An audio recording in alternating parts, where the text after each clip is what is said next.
Olá, comecemos então pelo Luís.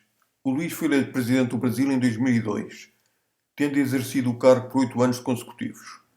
No final do mandato teve 83% de aprovação, sendo o seu maior feito a redução da fome, da pobreza e da desigualdade social.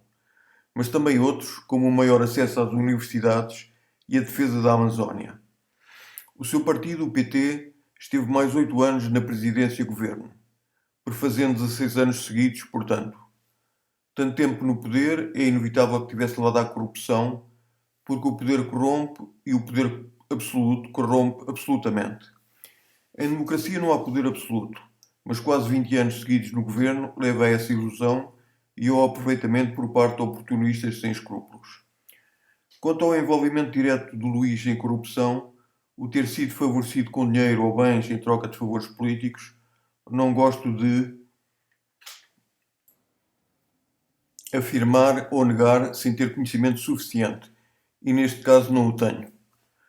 O novo presidente do Brasil é de novo Luís, com 51% dos votos na segunda volta, e prometeu que todos vão ter direito à carne bovina para fazerem os seus churrascos.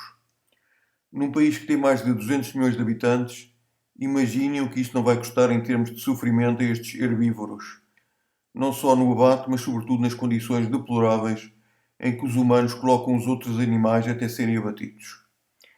Esta é a razão principal porque não pode existir um Deus bom. Os animais, para viverem, terem de matar outros. Só uma mente perversa podia pensar num planeta assim. Foi tão fácil de chegar a esta conclusão como o ovo ter surgido primeiro que a galinha. Por falar nisso, no Brasil só existem 1% de ateus, sendo que na Dinamarca são 80% e na Suécia 85%. Quanto mais religiosidade tem um país, mais atrasado é. Quanto menos religiosidade tem um país, mais avançado é. O Luís disse que os problemas educacionais do Brasil se devem aos portugueses. Foi duplamente insultuoso. Em primeiro lugar, o Brasil é independente há 200 anos, sendo que as ex-colónias portuguesas em África são independentes há pouco tempo, relativamente, e não vejo comentários de moçambicanos, angolanos, cabo-verdianos, etc., a queixarem-se como se queixam muitos brasileiros. Em segundo lugar, o Luís, sendo um Silva, tem ascendência portuguesa, o que lhe acarreta mais responsabilidades a ele do caminho, porque a minha família, de origens humildes, nunca saiu daqui nunca teve cargos de decisão. Falo em mim como falo na grande maioria dos portugueses. A segunda ofensa foi tê-lo dito em Madrid. Um ataque traiçoeiro aos portugueses no país historicamente nosso adversário, Espanha-Castela. Felizmente as relações entre portugueses e espanhóis agora estão boas. Os comentários deles nos nossos vídeos são quase sempre a elogiar-nos. Com este tiro no pé, o Luís foi xenófobo e parvo. Passemos então ao Jair. O Jair tem ideias opostas. Não demonstra preocupação com a pobreza e a fome, não tem preocupação com o meio ambiente, pelo contrário, nomeadamente com a Amazónia e seus habitantes, indígenas, animais e plantas. Não tem preocupação com uma educação para todos, muito menos com as artes e os artistas. Desvalorizou a pandemia ao dizer que era uma gripezinha e ao optar por um medicamento não indicado pela Organização Mundial de Saúde. Morreram 700 mil pessoas no Brasil, 10% das mortes no mundo, quando o Brasil tem 3% dos seus habitantes. É a favor de que todos andem com pistolas ou outras armas de fogo. Na rua, nos centros comerciais, nos transportes, nos estádios também. A comunicação social diz que o Jair e os familiares próximos adquiriram 51 imóveis, casas e terrenos em dinheiro vivo, num valor de 13 milhões de reais, 25 milhões no valor atual. Segundo a mesma imprensa, consta nos cartórios pagamento em moeda corrente nacional.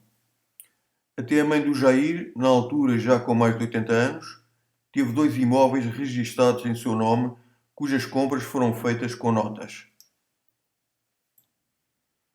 Isto num país em que há 33 milhões de pessoas famintas que têm de ir para uma fila para adquirirem ossos com os quais fazem a sopa possível para as suas crianças. Frases e ideias do Jair, onde demonstrou misoginia, homofobia, racismo e xenofobia. Elogiou torturadores, acrescentando que é a favor da tortura. Disse que ia fuzilar a petralhada do Acre com uma metralhadora na mão. Disse que a polícia brasileira tinha que matar mais. Se matar 10, 20 ou 30, tem de ser condecorado. Disse que o Brasil não é um Estado laico, que as minorias ou se adequam ou desaparecem. Disse que uma colega deputada não merecia ser violada porque era feia, que não fazia o género dele. Disse que as mulheres não merecem ganhar o mesmo salário do que os homens. Disse que teve 4 meninos homens e que na quinta vez dei uma fraquejada, uma filha. Disse que se tivesse um filho homossexual, preferia que ele morresse num acidente.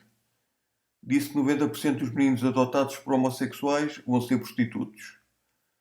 Disse que não existe homofobia no Brasil. Disse que não ajuda doentes com sida porque são homossexuais e drogados. Disse que o ativismo ambiental é xiita e que o índio jacinal devia era ir comer capim. Disse que foi numa quilombola, que são localidades de descendentes de escravos, e achou que nem para procriadores servem mais. Sobre os imigrantes, disse que a escória do mundo está chegando, referindo-se aos haitianos, senegaleses, bolivianos e sírios. Contou também que quando estava solteiro usava o dinheiro do auxílio moradia para comer gente. Disse que a maioria dos gays são fruto das drogas. Disse que os seus filhos não corriam o risco de namorar com negras ou virar gays porque foram muito bem educados. Enfim, seria difícil enumerar tudo o que de espantosamente ruim disse o Jair, o homem que fala em Deus, pátria e família, à boa maneira de Salazar. Mas lembro ainda quando ele perdeu a virgindade, em que revelou que fizeram fila para uma prostituta. E recentemente, quando disse que entre ele e umas meninas bonitinhas venezuelanas, entre os 13 e os 15 anos, pintou um clima em que entrou na casa delas e contou que tinham acabado de tomar banho, que se estavam arranjando para ir para o programa. Já para não falar nos palavrões que proferiu enquanto chefe de Estado, mas isso é o menos. Pergunto, como é possível 49% dos eleitores brasileiros terem votado num homem com estas ideias e procedimentos? É que foram 58 milhões de pessoas, tendo ganho inclusivamente na cidade do Rio de Janeiro. Aqui em Portugal, observo incrédulo, e não devo ser o único. Quando o jornalista da RTP, Pedro Sá Guerra, lhe colocou uma extensa pergunta, o Jair disse que não entendeu. Perguntou então se ele queria que repetisse, ao que o brasileiro respondeu: se repetir, vou continuar a não entender. Não falo espanhol nem portunhol. Conclusão: se eu fosse brasileiro, para impedir o mal maior, tanto para o Brasil como para o mundo, entre o Luís e o Jair, sem dúvida que teria votado no Luís.